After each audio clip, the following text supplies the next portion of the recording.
Guys ഒരു പണി കിട്ടി ഗൈസ്. കാര്യം എന്ന് വെച്ചാൽ ഞാൻ വേറെ സ്ഥലത്ത് സ്പോണായി ഗൈസ്. ഞാൻ ആ വീട്ടിനകത്ത് ഇരുന്നതാണ്.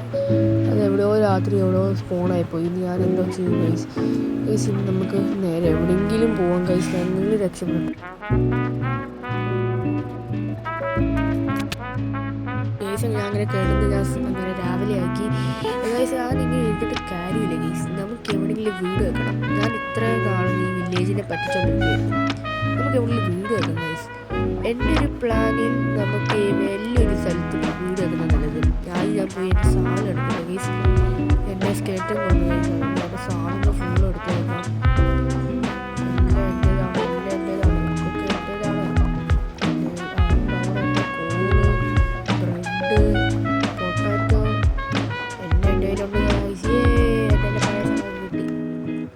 എന്തായാലും പാൻറ് ഇട്ടിട്ട് നമുക്ക് എന്തായാലും വീട് വെക്കണം ഗൈസ്. അതെനിക്കൊരു വലിയ വാശിയാണ് ഗൈസ്.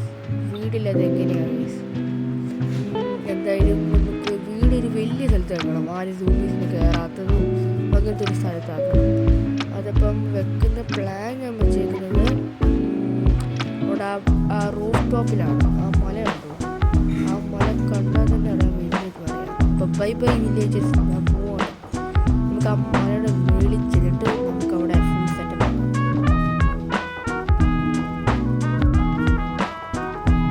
ഗൈസ് ഞാൻ ഇങ്ങനെ റൂഫിലെത്തി ഗൈസ്.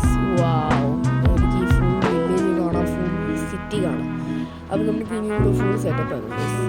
ഇനി ഗൈസ് ഇങ്ങനെ കാണുന്ന ഫുള്ള് സ്കിപ്പാക്കണം നല്ലത്. വലിയ പണി ഗൈസ്. ഇനി ഞാൻ അവിടെ ലാഡറൊക്കെ പണിഞ്ഞ് എല്ലാം സെറ്റപ്പ് ആക്കിയിട്ട് കാണിക്കാം.